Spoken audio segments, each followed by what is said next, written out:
Anime की शुरुआत एक लड़के से होती है जो बर्फ में पड़े पूरी तरह से खून में लथपथ मरने का इंतजार कर रहा होता है। तभी एक लड़की उसके सामने आती है और उसे बताती है कि वो अभी मरने के लिए तैयार नहीं है। उसे गुड लक बोलती है, जिसके बाद वो बेहोश हो जाता है। उस लड़के का नाम नासा युजाकी है, जिसके माता पिता ने उसका नाम तारों से भरे आकाश के ऊपर रखा था। अब असल में नासा अमेरिका की एक स्पेस एजेंसी का नाम है, इसलिए किंडरगार्टन में उसे सभी बच्चे चिढ़ाया करते थे। इतनी बेइज्जती उसे सहन नहीं होती, इसलिए वो बचपन से ही नासा से आगे निकलने के लिए खूब मेहनत करना शुरू कर देता है। मिडिल स्कूल में वो एक एलीट हाई स्कूल में जाने की अपनी इच्छा को जाहिर करता है, और जब वो ये बात अपनी टीचर को बताता है तो वो उसे बैकअप स्कूल्स ढूंढ कर रखने को कहती है। लेकिन उसे तो सिर्फ सबसे अच्छे स्कूल में ही पढ़ना था और उसे यकीन था कि वो एंट्रेंस निकाल लेगा। उसकी टीचर उसे अपने ध्यान को ना भटकने देने को बोलती है और अपने मार्क्स को ऊपर रखने को कहती है। हालांकि उसी रात उसका ध्यान भटक जाता है और वो एक प्यारी सी लड़की को बर्फ में कॉफ़ी पीते हुए देखता है। उसे इतनी ज़्यादा पसंद आ जाती है कि नासा उसे बुलाते हुए रोड क्रॉस करके उसके पास जाने लगता है। लेकिन वो रोड के दोनों तरफ देखना भूल जाता है और एक ट्रक आकर उसे ठोक देता है। जब उसे होश आता है तब लड़की उसकी तरफ देख रही होती है और वो काफ़ी ज़्यादा जख्मी हालत में होता है। हालांकि वो ये देखकर हैरान हो जाता है कि लड़की को भी खून आ रहा है। ट्रक ड्राइवर वहाँ आ जाता है और वो उससे नासा को हॉस्पिटल ले जाने को बोलती है। ड्राइवर उस लड़की को उस हालत में भी खड़ा हुआ देखकर दंग रह जाता है, क्योंकि ऐसा लग रहा था कि नासा के टकराने से पहले ही वो उसके सामने आ गई होगी और लगभग आधे से ज़्यादा डैमेज उसने खुद ही पढ़ ले लिया। नासा बेहोश होने ही वाला था कि तभी वो वहाँ से चली जाती है। ट्रक ड्राइवर मदद बुलाने के लिए कॉल करता है, लेकिन नासा उस लड़की से मिलने के लिए इतना ज़्यादा बेताब था कि वो इतनी बुरी चोट लगी होने के बावजूद खड़ा हो जाता है। ड्राइवर सदमे में आ जाता है, लेकिन नासा उसे बताता है कि वो लड़की बहुत ज़्यादा क्यूट है, इसलिए उसे उससे मिलना ही होगा। वो नासा को एक बस स्टैंड पर बैठी मिलती है और लड़की इस हालत में भी उसे चलते हुए देखकर हैरान हो जाती है। वो बेताबी से खुद को इंट्रोड्यूस करता है और लड़की उसे बगल में आके बैठने को कहती है। उसके चेहरे पर लगे खून को पोंछती है और उसे अपना कोट दे देती है। उसे बताती है कि वो एम्बुलेंस को कॉल करने जा रही है, क्योंकि इतनी चोट लगी होने की वजह से वो जल्द ही बेहोश हो जाएगा। वो अपने घुटनों पर गिर जाता है, लेकिन फिर भी वो उससे बात करने के लिए बेताब था, क्योंकि वो उसे प्रिंसेस कागू की कहानी की याद दिला रही थी। जिस महिला को बहुत से लोग प्यार करते थे, लेकिन फिर भी उसे अपने लोगों के पास चांद पर वापस लौटना पड़ता है। वो उसे बताता है कि इसके बहुत ज़्यादा चांसेस है कि वो दोबारा ना मिले, इसलिए वो अपने इस मौके को गंवाना नहीं चाहता है। जिसके बाद नासा बोल देता है कि वो उसे प्यार करने लगा है और उसे डेट करना चाहता है। हालांकि वो उसे बताती है कि वो केवल तभी एक साथ रह सकते हैं अगर उनकी शादी हो जाए। वो फ़ौरन मान जाता है और वहीं खड़े खड़े बेहोश हो जाता है। उसे हॉस्पिटल में होश आता है और वो कुछ समय के लिए व्हील चेयर पर रहता है। धीरे धीरे उसकी स्ट्रेंथ वापस लौटने लगती है। हालांकि लड़की का नाम ना जान पाने और उसे उस एक्सीडेंट के बाद दोबारा कभी ना मिल पाने की वजह से उसकी उम्मीद खोने लगती है। इसलिए टॉप स्कोर्स लाने के बावजूद नासा किसी भी एलीट स्कूल में नहीं जाता। वो दोबारा से उससे मिलने की उम्मीद से दुकानों में काम करने लगता है, लेकिन समय बीतता जाता है और वो कहीं नहीं मिलती। हालांकि जिस दिन वो 18 साल का हो जाता है, उसी रात वो लड़की अचानक से उसके दरवाजे पर आ जाती है। वो अपना नाम सुकासा बताती है। हालांकि पूरी तरह से अनजान होने के बावजूद वो उसके इतने प्यारे अंदाज को देखकर पिघल जाता है। वो उसके पास शादी का रजिस्ट्रेशन फॉर्म लेकर आती है, जैसा कि उस रात उसने कहा था। वो पहले तो हैरान हो जाता है कि वो शादी को लेकर इतना सीरियस थी, लेकिन ये सोचने के बावजूद कि एक स्कैम हो सकता है, नासा तुरंत उस पर साइन कर देता है। उसके बाद वो लोग खुद को तहजीब के साथ इंट्रोड्यूस करते हैं। सुकासा उसके सरनेम को पढ़कर बोलती है कि वो कैरेक्टर को अच्छे से जज कर लेती है और उसे उम्मीद है कि वो अब से उसका अच्छे से ख्याल रखेगा। जब वो लोग मैरिज ऑफिस जा रहे होते हैं, तब नासा गौर करता है कि उसने अभी तक उसके नाम का एक बार भी मजाक नहीं उड़ाया है। वो उसे बताती है कि नासा में हज़ारों साइंटिस्ट और इंजीनियर इंसानियत को चांद पर ले जाने के सपने को पूरा करने में जुटे हुए हैं, इसलिए उसे उसके नाम में कोई भी खोट नज़र नहीं आता है। और तो और उसे उसका नाम काफ़ी पसंद भी आता है।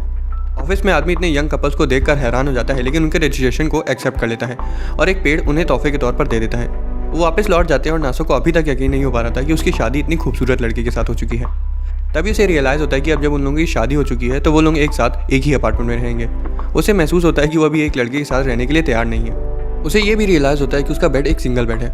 सारी कैलकुलेशन करने के बाद उसे पता चलता है कि अगर दो लोग सिमट कर सोएं फिर भी वो बेड छोटा पड़ जाएगा। ऊपर से इतनी रात होने की वजह से वो कोई और बेड मंगा भी नहीं सकता था। नासा कई तरह की पोजीशन ट्राई करने लगता है जिससे वो दोनों उसमें फिट हो सकें।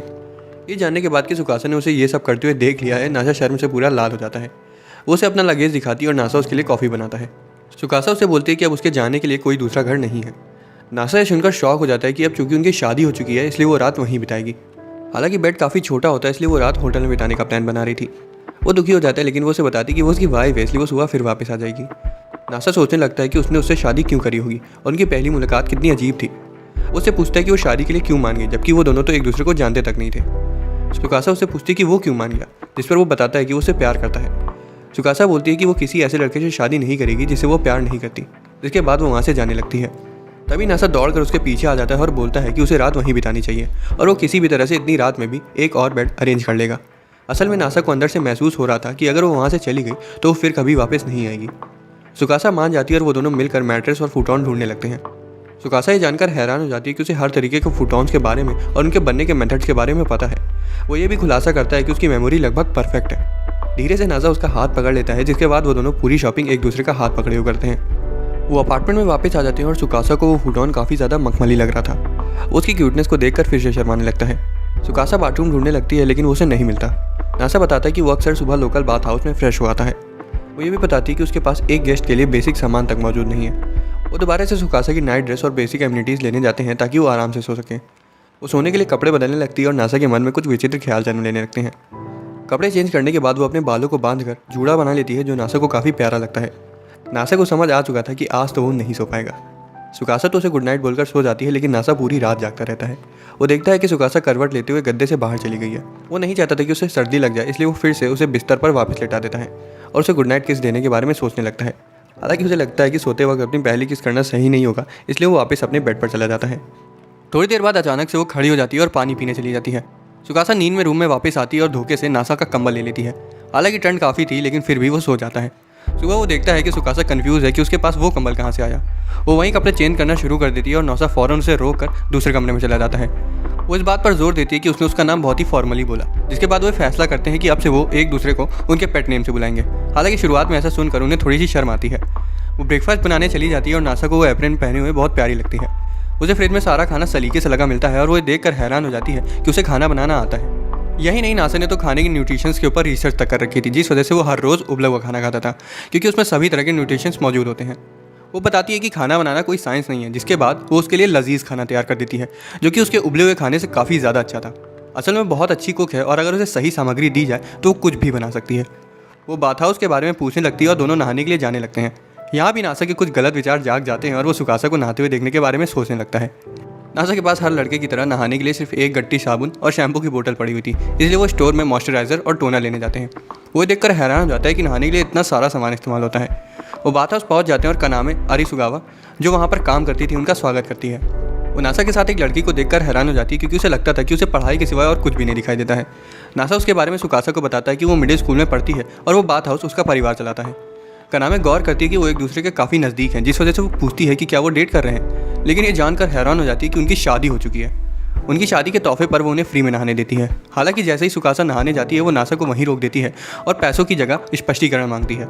वो ये जानकर दंग रह जाती कि उसने इतनी सुंदर लड़की से पहली मुलाकात में ही शादी कर ली, क्योंकि उसे लगता था कि वो 30 साल तक कुंवारा रहेगा, जिसके बाद भगवान तरस खाकर उसको शक्तियाँ दे देंगे। वो उसे मुक्का मारती क्योंकि उसकी वाइफ उससे उम्र में काफ़ी छोटी लग रही थी। हंगामे की वजह से आसपास के लोग उनकी तरफ देखने लगते हैं। वो उसे पूछती है क्या उसने आया को उनकी शादी के बारे में बताया, जिस पर वो बताता है कि अभी उसने किसी को नहीं बताया है। वो पूछती है कि क्या उसने शादी को सेलिब्रेट किया। यही नहीं, वो ज़रूरी रीति रिवाजों को ना फॉलो करने की वजह से उसको क्रिटिसाइज भी करती है। मिडिल स्कूल में होने के बावजूद नासा उसकी मैच्योरिटी को देखकर हैरान हो जाता है और अपनी वाइफ के लिए अपने प्यार को जाहिर करते हुए उसके खातिर सबसे अच्छे इंतजाम करने को बोलता है। सुकासा उसकी बातों को सुन लेती है और बीच रोड में इस तरह ये सब बोलने के लिए थोड़ी शर्मा जाती है। नासा नहाते हुए सुकासा के बारे में सोच रहा होता है कि तभी कनामे वहाँ आ जाती है और उसकी मूंगफली को देखकर उसे चिढ़ाने लगती है। सुकासा भी नहाने चली जाती है और आया से मिलती है जो कि कनामे की बड़ी बहन है और धोखे से नहाते वक्त वहीं सो गई थी। वो सुकासा को इंटरप्ट करने के लिए उसे माफ़ी मांगती है और उसके बदले उसकी पीठ धुलने को बोलती है। सुकासा पहले तो मना कर देती है लेकिन आया ज़बरदस्ती करने लगती है और बोलती है कि उसकी फैमिली में प्रथा कई पीढ़ियों से चलती आ रही है और वो इसमें माहिर है। आया उसे बताती कि उसकी स्किन बिल्कुल रेशम की तरह सॉफ्ट है। उसके बाद वो दोनों खुद को इंट्रोड्यूस करते हैं और हालांकि अब सुकासा के पास नासा का सरनेम था, इसलिए आया को लगता है कि वो उसकी छोटी बहन होगी। नासा जो कि नहा चुका था उस रात के बारे में सोच रहा था जब वो सुकासा से पहली बार मिला था। सुकासा से कॉफ़ी देकर होश मिलाती है और उससे पहले कि वो वहाँ से जाते आया नासा से पूछती है कि क्या सुकासा उसकी फैमिली मेंबर है। नासा ये नहीं समझ पाता कि वो सुकासा को उसकी बहन समझ रही है और वो बोल देता है कि हाँ वो उसकी फैमिली है। आया बताती को नासा को इसलिए जानती है क्योंकि कुछ समय पहले जब उनके दादा खत्म हो गए थे और उनके पिता किसी आइडल के साथ भाग गए थे, तब नासा ने अपनी स्किल्स का इस्तेमाल करके उनके बाथ हाउस की काया पलट कर दी थी। घर जाते वक्त रास्ते में सुकासा नासा से पूछती है कि क्या आया उसे क्यूट लगती है, जिस पर वो बताता है कि वो क्यूट ही नहीं बल्कि जब से वो साथ में मिडिल स्कूल में पढ़ते थे तब से वो दिन पर दिन और प्यारी होती जा रही है। सुकासा को ये सुनकर जलन होने लगती है और नासा को एक बार फिर गलत फहमी हो जाती है कि सुकासा का मूड पास में हो रही शादी को देखकर खराब हो गया है।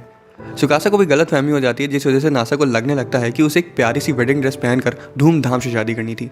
उसे अपार्टमेंट की चाबी देकर कुछ करने के लिए वहाँ से चला जाता है। उसके जाने के बाद सुकासा घर वापस चली जाती है और पहले के बारे में सोचने लगती है। घर आने पर उसे अकेलापन महसूस होता है क्योंकि नासा उसका स्वागत करने के लिए वहाँ मौजूद नहीं था। उसे बुरा लगता है कि नासा उसे बाथ हाउस के बाद अकेला छोड़कर चला गया। वो सोचने लगती है कि नासा कब वापस आएगा और ये फैसला करती है कि उसके आने से पहले वो घर को पूरा साफ कर देगी। हालांकि उसे पता चलता है कि घर तो पहले से चमक रहा है। उसे इस बात का भी डर था कि कहीं साफ़ सफाई करते वक्त उसे नासा की कुछ गलत किताबें ना मिल जाएं, इसलिए वो साफ़ सफाई की जगह कुछ अच्छा सा खाना बनाने का फैसला करती है। तभी उसे डोर बेल की आवाज़ आती है और चितोसे नाम की लड़की को वहाँ देखकर सुकासा हैरान हो जाती है। चितोसे उसके छोटे से अपार्टमेंट का मजाक उड़ाती है और सुकासा उसके मुंह पर दरवाज़ा बंद कर देती है। असल में चितोसे उसे वहाँ से ले जाने आई थी क्योंकि सुकासा पहले उसके साथ उसके परिवार में रहती थी, लेकिन एक दिन वो अचानक से गायब हो गई। चितोसे उसके ज़्यादा ही नज़दीक आने लगती है, इसलिए सुकासा उसे घर वापस जाकर उसकी दादी तोकिको को उसकी शादी के बारे में बताने को कहती है। चितोसे को ये सुनकर सदमा लग जाता है कि उसकी शादी हो चुकी है, इसलिए वो जीने पर बैठकर रोने लगती है। नासा उसे रोते हुए देखता है और उसे चुप कराने की कोशिश करता है। चितोसे उसे बताती है कि उसकी एक फैमिली मेंबर घर से भाग गई है और वापस लौटना नहीं चाहती है। नासा उसकी मदद करना चाहता था और चितोसे उसे बताती है कि वो एक तितली की तरह है। वो बात कर ही रहे होते हैं कि तभी सुकासा वहाँ आ जाती है और चितोसे को पता चलता है कि वो असल में उसका हस्बैंड है। ये सुनते ही चितोसे गुस्से से आग बबूला हो जाती है। नासा खुद को इंट्रोड्यूस करता है और अपनी बातें बनाने की कला का इस्तेमाल करके उसके गुस्से को शांत कर देता है, लेकिन फिर भी चितोसे को लगता है कि सुकासा को उसके साथ शादी नहीं करनी चाहिए थी, इसलिए वो अपने बॉडीगार्ड्स को बुलाकर उसे किडनैप कर लेती है। उसके बंगले में जाते हैं जहाँ वो नासा के खिलाफ अश्लीलता का झूठा इल्ज़ाम लगाकर उसका और सुकासा का डाइवोर्स कराने के अपने प्लान का खुलासा करती है। वो अपनी नौकरानी अरोरा और चार्लेट को बुलाती है और उसकी गंदी हरकतें करते हुए फोटोज़ लेने को बोलती है। चार्लेट अपने कपड़े उठाना शुरू कर देती है कि तभी चितोसे उसे रोक देती है और बताती है कि उन्हें इतना कुछ नहीं करना है, उन्हें बस सिर्फ ये पक्का करना है कि सुकासा नासा से नफरत करने लगे। वो बात करते रह जाते हैं और नासा वहाँ से रफू चक्कर हो जाता है और बंगले में घूमने लगता है। उसे एक कमरे में ग्लास के बॉक्स के अंदर एक पत्थर मिलता है जिसे देखने से उसे चांद की याद आ जाती है। उसे लगने लगता है कि वो असल में चांद का टुकड़ा भी हो सकता है। नासा सोचने लगता है कि ऐसा पत्थर इनके पास कैसे आया होगा, क्योंकि ये तो बहुत कीमती होता है और इन्हें सिर्फ म्यूजियम में ही रखा जाता है। तभी चार्लेट एक तलवार लेकर वहाँ आ जाती है और ट्रेस पासिंग की वजह से उसे खत्म करने की कसम खा लेती है। वो धोखे से उस ग्लास पर वार कर देती है, लेकिन वो टूटता उससे पहले ही नासा उसकी मरम्मत कर देता है। चितोसे से धोखे से बता देती है कि वो पत्थर असल में सुकासा ने उन्हें तोहफे के तौर पर दिया था। उसे हैरानी होती है जब उसे पता चलता है कि नासा को अपनी वाइफ के पास्ट के बारे में कुछ भी नहीं पता है। उसे वो समय याद आता है जब वो छोटी थी और सुकासा ने उसकी जान बचाई थी। असल में वो गुस्सा इसलिए थी क्योंकि वो चाहती थी कि उसकी शादी सुकासा के साथ हो। नौकरानी अपने प्लान को अंजाम देती है और चार्लेट उसे सीने से लगा लेती है। बाद में अरोरा उसकी फ़ोटो को एडिट करके ऐसा बना देती है जैसे लगे कि वो सुकासा को चीट कर रहा है। वो उस फोटो को देखकर दंग रह जाती है क्योंकि वो फोटो एकदम असली लग रही थी। तभी सुकासा वहाँ आ जाती है और फोटो को देखकर आग बबूला हो जाती है। हालांकि उसे आसानी से समझ आ जाता है कि वो फोटो एडिटेड है, लेकिन चितोसे फिर भी उसे नासा को डिवोर्स देने को बोलने लगती है। तभी सुकासा नासा को प्राइवेट में बात करने के लिए बुलाती है, लेकिन असल में वो वहाँ से बाहर निकलने में उसकी मदद कर रही थी। वो उस फोटो के लिए उससे माफ़ी मांगता है, लेकिन सुकासा असल में गुस्सा नहीं थी, क्योंकि अगर वो फोटो असली होती तो वो अभी जिंदा ना होता। भाई अगर ऐसी वाइफ ना मिले तो मैं शादी नहीं कर रहा। वो दीवार में छिपा हुआ एक दरवाज़ा खोलती है जिससे वो लोग चितोसे और नौकरानियों से बचकर वहाँ से भाग जाते हैं। नासा पूरी तरह से कंफ्यूज हो चुका था क्योंकि वो उसके अतीत के बारे में कुछ भी नहीं जानता था। हालांकि उसे लगता है कि अब उसका पास्ट मैटर नहीं करता और जब तक वो लोग एक दूसरे के साथ हैं सब सही हो जाएगा। वो टनल एक पुराने चर्च में जाकर खुलता है। वहाँ सुकासा बताती कि वो बंगला और चर्च रेस्टोरेशन पीरियड में बनाए गए थे। वो उसे चर्च दिखाकर काफ़ी खुश हो जाती है और तभी नासा ऑल्टर पर चढ़कर उसे फॉर्मली प्रपोज कर देता है, जिसके बाद वो किस करते हैं। वो घर वापस आ जाते हैं और सुकासा को स्पेस जोसोडो नाम की मूवी देखने का बहुत मन हो रहा था, लेकिन जब उसे पता चलता है कि नासा के पास टीवी ही नहीं है तो वो दंग रह जाती है। उसे ये रियलाइज़ होता है कि उसे टीवीज़ और मूवीज़ के बारे में कुछ भी नहीं पता है। वो पूछती है कि वो अपनी ज़िंदगी में अब तक कर क्या रहा था, क्योंकि उसे तो मूवीज़ बहुत ज़्यादा पसंद है, इसलिए वो चाहती है कि वो भी मूवीज़ देखना शुरू कर दे ताकि वो दोनों एक दूसरे के साथ क्वालिटी टाइम स्पेंड कर सकें। वो लोग सुपर मार्केट में टीवी खरीदने जाते हैं जहाँ नासा इतनी सारी टीवीज़ को देखकर कंफ्यूज हो जाता है। सुकासा उसे एक सस्ती टीवी खरीदने को कहती है क्योंकि जब तक उनके पास एक टीवी है उसे उसकी क्वालिटी से कोई फ़र्क नहीं पड़ता। बाद में बात हाउस में कनामी ये जानकर शॉक हो जाती है कि नासा ने सुकासा को प्रपोज किया था। हालांकि वो ये ज़रूरी कदम उठाने के लिए उसकी तारीफ भी करती है। वो उससे पूछती है कि क्या उनके पास वेडिंग रिंग्स हैं और तब गुस्सा आ जाती है जब नासा उसे बताता है कि उन्होंने उसके बारे में सोचा ही नहीं। वो नासा पर इसलिए भी चिल्लाती है क्योंकि वो ना तो अभी तक सुकासा को ट्रिप पर ले गया, ना तो उसने उसको किसी बढ़िया से रेस्टोरेंट में खाना खिलाया और ना ही उसने अभी तक उसे कोई प्यारा सा तोहफा दिया। जब तक सुकासा बात ले रही होती है तब तक नासा उनके लिए वेडिंग रिंग्स और उनके प्राइस के बारे में सोचने लगता है। घर जाते वक्त रास्ते में वो सुकासा को बताता है कि आज उसे काम पर जाना है। वो एक पार्क में बेंच पर जाकर बैठते हैं और शांति से सामने वाली झील को देखते रहते हैं। तभी नासा को लगता है कि सुकासा शायद उसके काम पर जाने की वजह से थोड़ा सा परेशान है, इसलिए वो उसे किस कर देता है। नौकरानी उन पर चुपके से नजर रख रही होती है और उन्हें ऐसे पब्लिक में किस करते हुए देखकर शर्मा जाती हैं। दूसरी तरफ पार्क में अकेले होने के बावजूद सुकासा भी शर्माने लगती है। वो लोग घर वापस आ जाते हैं और नासा इस बात को लेकर चिंता में होता है कि अगर वो काम पर गया तो शायद सुकासा उसे छोड़कर चली जाएगी, लेकिन वो उसे किसी भी बात की चिंता न करने को कहती है। काम करते वक्त नासा को लगता है कि शायद सुकासा को अकेलापन महसूस हो रहा होगा और उसे समझ आ जाता है कि वेडिंग रिंग्स इसीलिए होती हैं ताकि अकेले होने पर कपल्स एक दूसरे को याद कर सकें। उसे वो समय याद आता है जब उसने उसे ढूंढने के खातिर कई सारी जॉब्स करी थी। जब नासा घर आता है तो सुकासा ने उसके लिए खाना पहले से बना कर रखा होता है। खाना खाते वक्त वो सजेस्ट करता है कि उन्हें एंगेजमेंट रिंग्स ले लेनी चाहिए और सुकासा उसे इतना रोमांटिक तरीके से एक्ट करते हुए देखकर हैरान हो जाती है। उसे लगता है कि एंगेजमेंट रिंग्स उतनी ज़्यादा ज़रूरी नहीं है क्योंकि उनकी शादी पहले ही हो चुकी है और उसे समझ आ जाता है कि नासा वेडिंग रिंग्स को एंगेजमेंट रिंग्स के साथ कन्फ्यूज़ कर रहा है। वो बताती है कि एंगेजमेंट रिंग्स आमतौर पर ज़्यादा महंगी होती हैं और पार्टीज़ में दिखावे के लिए पहनी जाती हैं, तो वहीं वेडिंग रिंग्स सिंपल और कपल्स के लिए कंफर्टेबल होती हैं। उसे भी रिंग्स वाला आइडिया रोमांटिक लगता है, लेकिन वो बोलती है कि फ़िलहाल उन्हें वेडिंग रिंग्स नहीं लेनी चाहिए क्योंकि वो काफ़ी ज़्यादा महंगी होती हैं। वो उसे मनाने के लिए बोलता है कि उन्हें अपने प्यार की निशानी के तौर पर वेडिंग रिंग्स ले लेनी चाहिए। सुकासा को समझ आ जाता है कि नासा को ज़रा सा भी अंदाज़ा नहीं है कि एक डायमंड कितना ज़्यादा महंगा होता है, इसलिए वो अगले ही दिन एक डायमंड की दुकान पर उसे ले जाती है, जहाँ के प्राइस देखकर नासा के गोटे मुंह में आ जाते हैं। वहाँ की सेल्स पर्सन उसको अपनी चिकनी चुपड़ी बातों में फंसा लेती है, जिस वजह से नासा सोचने लगता है कि वो उसे एक ही बार तो खरीदेगा, इसलिए वो अपने सारे पैसे खर्च करके उसे खरीदने जा ही रहा होता है। लेकिन तभी सुकासा बीच में आ जाती है और उसे वहाँ से भगा ले जाती है। नासा को रिंग्स खरीदने की खुजली मच जाती है, इसलिए सुकासा उसे एक सस्ते स्टोर में ले जाती है, लेकिन वहाँ के रिंग्स के प्राइसेस भी काफ़ी ज़्यादा हाई थे, इसलिए वो उन्हें भी खरीदने से मना कर देती है। बाद में वो पार्क में जाके बैठते हैं और नासा उसे बताता है कि वो चाहता था कि जब भी वो अकेले हों तब वो रिंग्स उन्हें एक दूसरे की याद दिला सकें, और इसीलिए वो रिंग्स के पीछे इतना ज़्यादा बेताब था। ये सुनकर सुकासा को काफ़ी ज़्यादा अच्छा लगता है और वो उसे किस कर देती है। बाद में वो दोबारा से उसी रोकर स्टोर में जाकर सस्ती रिंग्स खरीद लेते हैं। नासा को लगता है कि क्या सस्ती रिंग्स खरीदना सही रहेगा, लेकिन सुकासा उसे बताती है कि रिंग से ज़्यादा ज़रूरी उससे जुड़ी यादें हैं, और वो ये कभी नहीं भूलेगी कि उसने उसके खातिर रिंग्स खरीदी। पिछली कई रातों से नासा एक गौर कर रहा था कि सुकासा सोते वक्त कहीं भी करवट ले लेती थी और नींद में पानी पीकर फिर से कहीं भी जाकर सो जाती थी। उस रात वो धोखे से उसके बेड पर आकर लेट जाती है और नासा खुद को रोक नहीं पाता और उसे पीछे से हक कर देता है। सुकासा की नींद खुल जाती है और वो उसे किस करके फिर से अपनी जगह जाकर सो जाती है। इन सभी कारणों की वजह से नासा ढंग से सो नहीं पा रहा था, जिसके बाद वो एक फैसला करता है कि अब से उसकी वाइफ ज़मीन पर नहीं सोएगी। वो एक बड़ा बेड लेने के बारे में सोचने लगता है, लेकिन तभी उसे याद आता है कि उनके अपार्टमेंट में उतनी जगह ही नहीं है। वो एक बड़े अपार्टमेंट में शिफ्ट होने के बारे में सोचने लगता है और उन सभी चीज़ों के बारे में सोचने लगता है जो वो वहाँ कर सकता है। वो सुकासा से इसके बारे में पूछता है, लेकिन वो छोटे अपार्टमेंट में खुश थी क्योंकि कम जगह होने की वजह से वो एक दूसरे के काफ़ी नज़दीक रहते हैं। बाद में कनामे को पता चलता है कि वो शिफ्ट करने का प्लान बना रहे थे। वो ये भी सुनकर थोड़ी हैरान हो जाती है कि सुकासा ज़मीन पर सोती है। वो बताता है कि सुकासा को चीज़ें फिलहाल जैसी हैं वैसे ही पसंद है। हालांकि कनामे उसे बताती है कि अगर उसने सुकासा को उसी बिना बाथरूम वाले अपार्टमेंट में रखे रहा तो कुछ समय बाद उसकी वाइफ उससे बहुत ज़्यादा नाराज़ हो जाएगी। रात में घर वापस आते ही वो धोखे से उसे कपड़े चेंज करते हुए देख लेता है और शर्मिंदगी की वजह से उसे एक बड़े अपार्टमेंट शिफ्ट होने को कहता है ताकि आगे से ऐसा कुछ ना हो। हालांकि सुकासा फिर भी एक्सपेंसेस के बारे में सोचने लगती है। नासा बताता है कि बड़े घर में जाने के बाद वो एक बड़ा सा प्रोजेक्टर भी खरीद सकते हैं ताकि वो आराम से मूवी देख सके।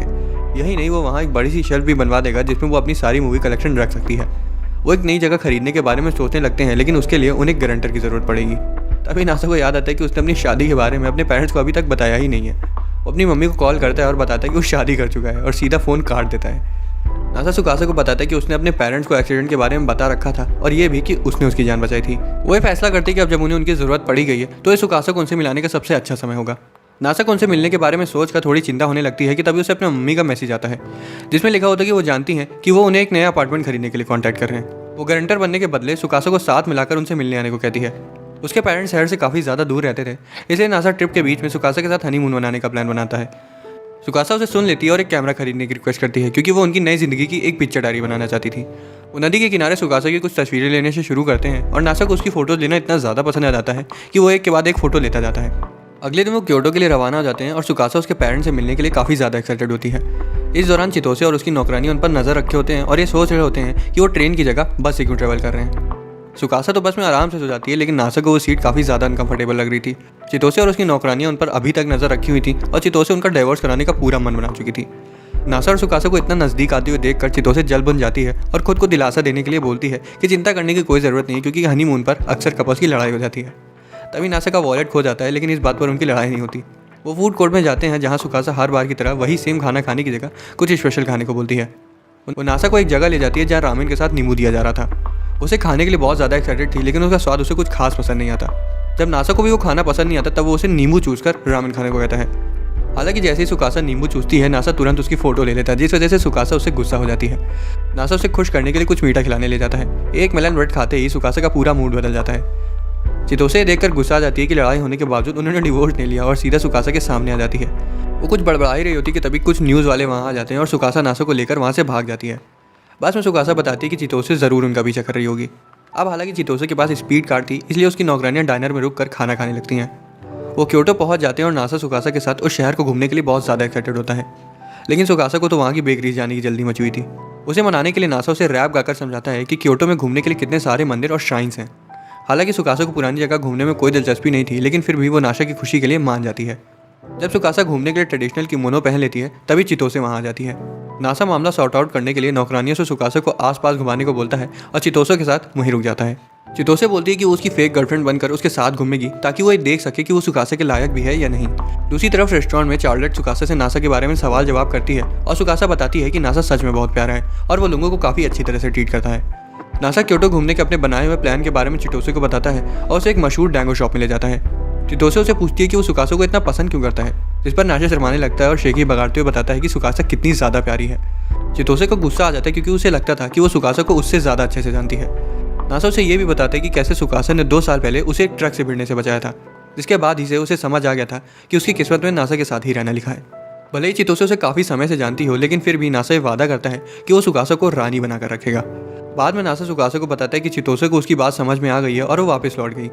अब आखिरकार वो नासा की फैमिली से मिलने के लिए नारा के लिए रवाना हो जाते हैं। नासा रास्ते में ये खुलासा करता है कि उसका जन्म तो टोक्यो में हुआ है, लेकिन उसके पेरेंट्स ने ये फैसला किया कि वो आर्कियोलॉजिकली ऑथेंटिक डियर को स्टडी करने के लिए नारा में शिफ्ट हो जाएंगे। वो उसका इंट्रोडक्शन दुनिया की सबसे प्यारी लड़की के तौर पर कराने वाला था, लेकिन सुकासा शर्माते हुए ऐसा ना करने को बोलती है। सुकासा थोड़ी नर्वस होती है, इसलिए नासा उसे शांत कराने की कोशिश करता है और नासा की मम्मी ये सब करते हुए उन्हें दरवाजे के पीछे से देख रही होती हैं। वो सुकासा को देखते ही हड़बड़ा जाती हैं और धोखे से अपना नाम गलत बता देती हैं। वो ये भी बताती हैं कि उनके पिता निजी तो इतना ज़्यादा नर्वस हैं कि वो सुबह से अपनी जगह से हिले तक नहीं है। वो लोग थोड़ा घुलते मिलते हैं और अचानक से इनिशी नासा को नहाने जाने को बोलता है। वो पहले तो जाने से मना कर देता है, लेकिन जब सुकासा उसे इंसिस्ट करती है कि उसे उसके पेरेंट्स से अकेले में बात करनी है, तब वो वहाँ से चला जाता है। बाद में सुकासा उसे बताती कि उन्होंने काफ़ी अच्छी बातें करी, लेकिन वो उन बातों को अपने तक ही रखना चाहती है।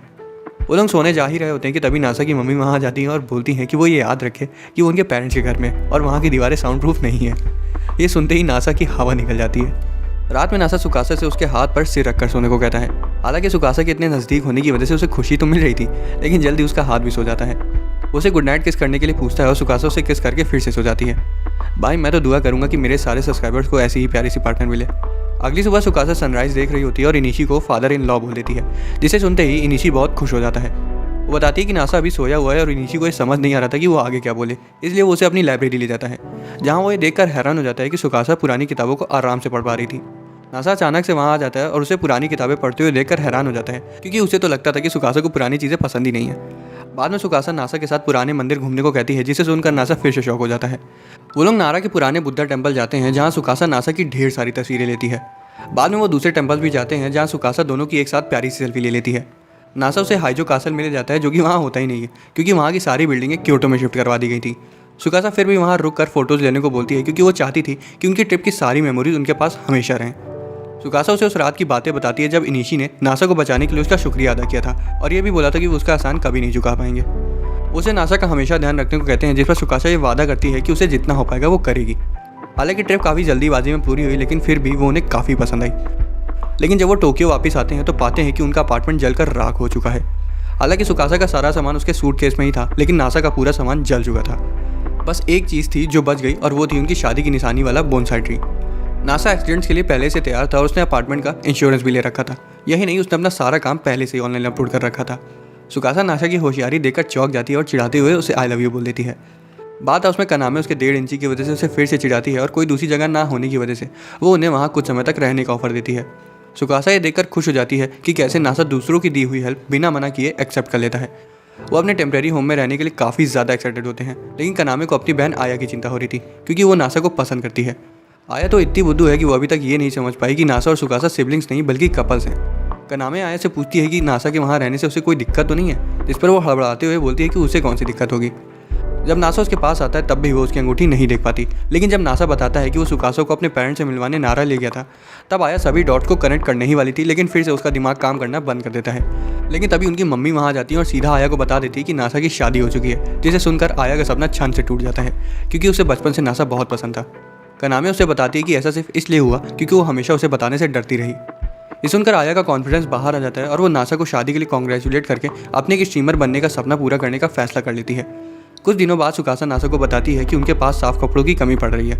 जब नासा उन्हें लॉन्ड्री ले जाने को बोलता है तब सुकासा शर्माने लगती है और बोलती है कि अगर नासा उसकी अंडरवेयर लेकर जाएगा तो उसे शर्म आएगी। वो ट्रिप पर अपने सभी गंदे कपड़े धुलने के लिए बाहर निकाल लेते हैं और नासा के अंदर की भावनाएं जाग जाती हैं और वो सुकासा के कपड़े सूखने लगता है। लेकिन ये सब करते हुए कनामे उसे देख लेती है और बोलती है कि अब तो वो यहीं रहेगा और आगे भी नासा को ऐसी हरकतें करते हुए देखकर उसे और भी मजा आएगा।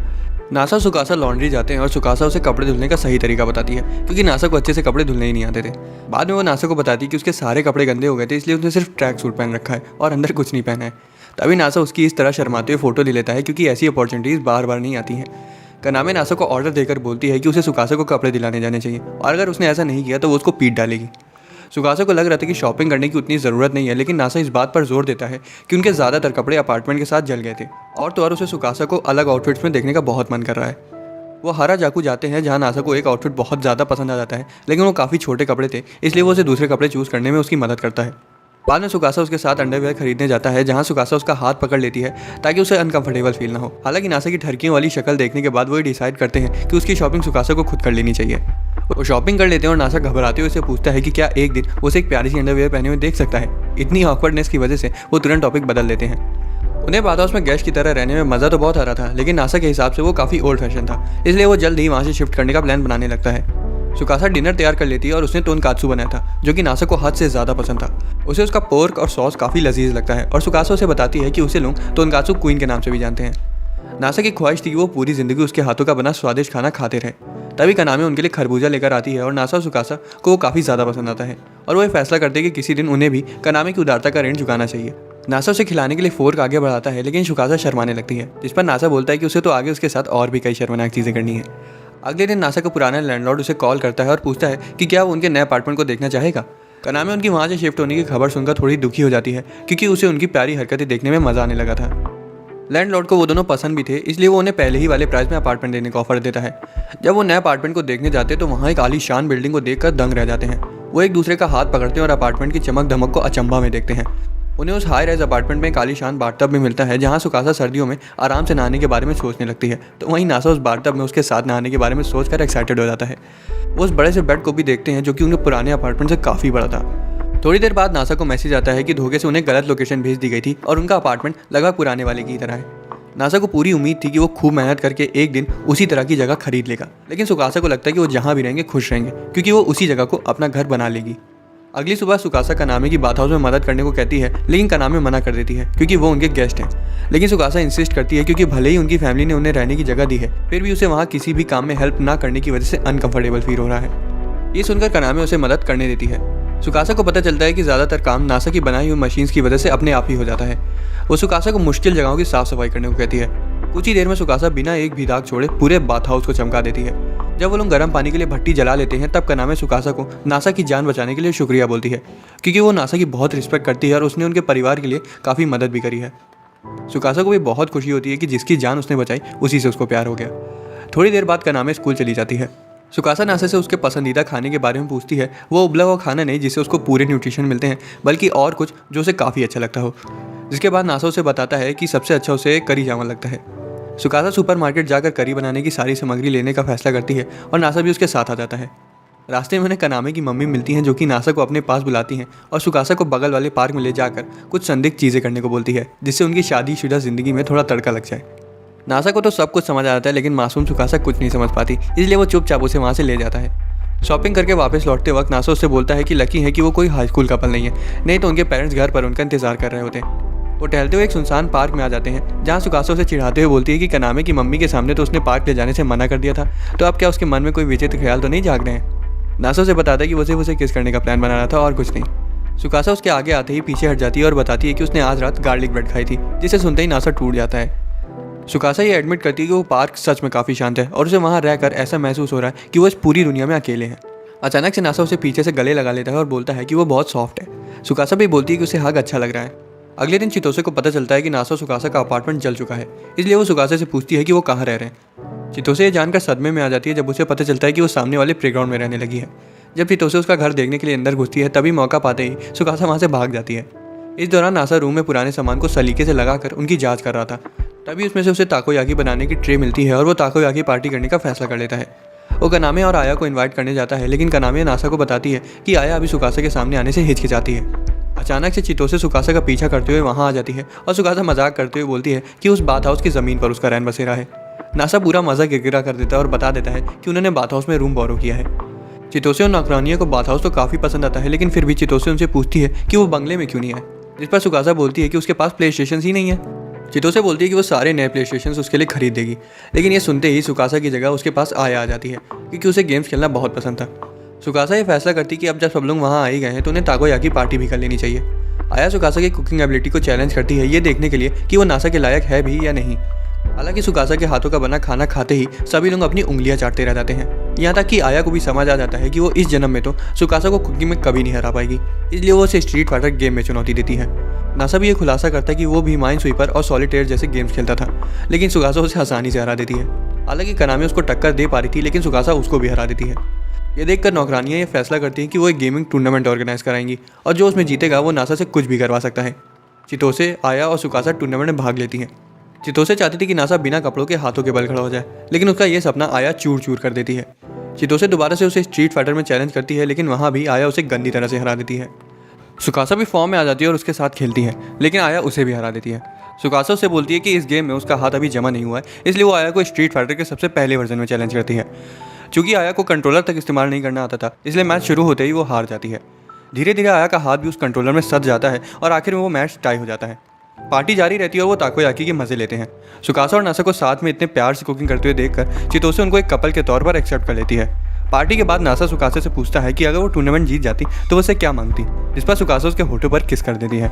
अगली सुबह नासा उसके लिए एक नया फ़ोन ले आता है और सुकासा उसे देखकर बहुत ज़्यादा खुश हो जाती है।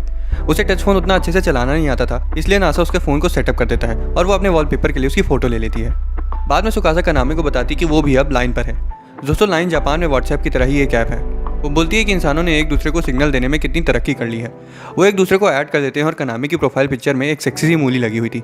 नासा की प्रोफाइल पिक्चर में कोई मैथमेटिशियन लगा हुआ था और आयाकी में कोई पॉप स्टार। बाद में नासा को उसके पुराने ऑफिस से कॉल आता है, जहां उसका एक कोवर्कर उसकी मदद मांग रहा था। कनामी सुकासा को इस बात को लेकर चिढ़ाने लगती है कि अब तो नासा पूरे दिन बाहर रहेगा तो अकेले समय कैसे काटेगी। दिन में ज़्यादा कस्टमर नहीं आते हैं, इसलिए सुकासा फ़ोन में स्टिकर्स को देख रही होती है और तभी आया वहाँ आ जाती है। वो उससे नासा को खुश करने के लिए उसे स्टिकर्स भेजने को कहती है, लेकिन वो ये सोच कर नहीं भेजती है कि नासा को डिस्टर्ब हो सकता है। उस रात सुकासा नासा का इंतजार कर रही होती है और सोचती है कि नासा उसे याद कर रहा होगा। थोड़ी देर में उसे नासा का टेक्स्ट आता है, जिसमें लिखा हुआ था कि उसे उसकी बहुत याद आ रही है, लेकिन वो सुबह तक ही वापस लौट पाएगा। सुकासा सोने के लिए बिस्तर लगाती है और साथ में नासा का बिस्तर भी बिछा लेती है, ताकि वो खुद को दिलासा दे सके कि नासा वहीं उसके पास है। अगली सुबह नासा पूरी रात काम करके वापस आता है और बिना आवाज़ किए अंदर आ जाता है, ताकि सुकासा की नींद न खुल जाए। लेकिन सुकासा तो पहले से जगी हुई थी, क्योंकि वो पूरी रात उसी को याद कर रही थी। उसके साथ उसी के बिस्तर में सो जाती है और नासा को उसकी रोमांटिक साइड काफ़ी ज़्यादा पसंद आती है। सुकासा ये बोलती है कि वो ऐसा इसलिए कर रही है क्योंकि वो पूरे दिन एक दूसरे से अलग थे। उस रात वो दोनों एक दूसरे के गले रखकर सोते हैं। सुबह सुकासा पिछली रात हुई चीज़ों को लेकर काफ़ी ज़्यादा एम्बैरेस्ड होती है और कनामी से चिढ़ाते हुए बोलती है कि रात में उनके बीच कुछ तो हुआ है। सुकासा बोलती है कि ऐसा कुछ नहीं हुआ है, लेकिन जब कनामी उन दोनों को एक दूसरे के सामने शर्माते हुए देखती है तब वो बोलती है कि अब तो पक्का कुछ हुआ है। दूसरी तरफ चितोसे की नौकरानियां उसे बताती हैं कि उन्होंने बाथ हाउस में नासा और सुकासा को एक दूसरे के सामने शर्माते हुए देखा था। चितोसे बोलती है कि उन्होंने एक दूसरे का हाथ पकड़ लिया होगा, असल में वो और कुछ सोचना ही नहीं चाहती थी। उस रात भी वो दोनों एक दूसरे के सामने शर्मा रहे होते हैं और ऊपर से कनामी उन्हें चिढ़ाने वाले मैसेज भी भेजने लगती है। आखिर में वो सोने से पहले सभी को इग्नोर कर देते हैं और किस करके सो जाते हैं। एक दिन जब नासा घर से काम कर रहा होता है, तब सुकासा उसे बीच बीच में रेस्ट लेकर काम करने को कहती है। जैसे जैसे दिन बीतते जाते हैं, नासा की तबीयत खराब होने लगती है और वो एकदम से बिस्तर पर आ जाता है। सुकासा बोलती है कि उसकी वाइफ होने के नाते वो उसका पूरा ध्यान रखेगी, लेकिन जब नासा सो जाता है तब उसे समझ आता है कि उसके करने के लिए इतना कुछ काम है ही नहीं। जब वो उठता है तो सुकासा उससे पूछती है कि वो उसके लिए क्या कर सकती है, जिस पर वो बोलता है कि अब उसे अच्छा महसूस हो रहा है। बाद में वो गीले कपड़े से उसकी पीठ साफ करती है, लेकिन ज़्यादा नीचे नहीं जाती। रात में नासा उससे माफ़ी मांगता है क्योंकि उसकी तबीयत उतनी जल्दी ख़राब नहीं होती है। सुकासा बोलती है कि उसे पहली मुलाकात में ही पता चल गया था कि वो खुद का ज़रा सा भी ध्यान नहीं रखता है। सोते वक्त नासा उसकी बातों के बारे में सोच ही रहा होता है कि तभी पीछे से सुकासा उसे हक कर लेती है और बोलती है कि उसे उसकी हेल्थ की बहुत चिंता हो रही थी। इसके बाद नासा ये वादा करता है कि वो आगे से खुद का अच्छे से ध्यान रखेगा ताकि वो समर फेस्टिवल में जा सके। किस करने के बाद सुकासा नासा से रुकने के लिए बोलती है क्योंकि वो अभी भी थोड़ा सा बीमार है। अगले दिन कनामी सुकासा को समर फेस्टिवल के लिए युकाता पहनने को बोलती है, क्योंकि लड़कियां युकाता में बहुत प्यारी लगती हैं। वो समर फेस्टिवल जाने के लिए तैयार हो जाते हैं और नासा उसकी युकाता में ढेर सारी तस्वीरें लेता है। फेस्टिवल में आने पर सुकासा नासा से ट्रेडिशनल तरीके से पके हुए ताकोयाकी खाने को कहती है। खाने के बाद उन्हें पता चलता है कि चितोसे और आया ने वहाँ पर लोकल बिजनेसेस को हेल्प करने के लिए गोल्ड फिश पकड़ने का स्टॉल लगा रखा है। सुकासा दावा करती है कि वो गोल्ड फिश पकड़ने में माहिर है और नासा अपनी वाइफ को इम्प्रेस करने के लिए गोल्ड फिश पकड़ने की कोशिश करता है, लेकिन एक भी मछली उसके हाथ नहीं आती। बाद में वो पास के मंदिर जाते हैं, जहाँ सुकासा उन दोनों के हमेशा साथ रहने की और नासा की अच्छी हेल्थ की दुआ मांगती है। वो बोलती है कि भले ही बाहर के लोग उसके काम की तारीफ करते हैं, लेकिन उसकी वाइफ होने के नाते उसे हमेशा उसकी चिंता रहेगी। वो एक दूसरे का हाथ पकड़ते हैं और फायरवर्क्स देखते हैं और नासा ये दुआ करता है कि वो हर साल इसी तरह फायरवर्क्स देखने आते रहें। दोस्तों, अगर आपको एक्सप्लेनेशन पसंद आया तो वीडियो को लाइक और चैनल को सब्सक्राइब कर लेना। मिलते हैं अगले वीडियो में।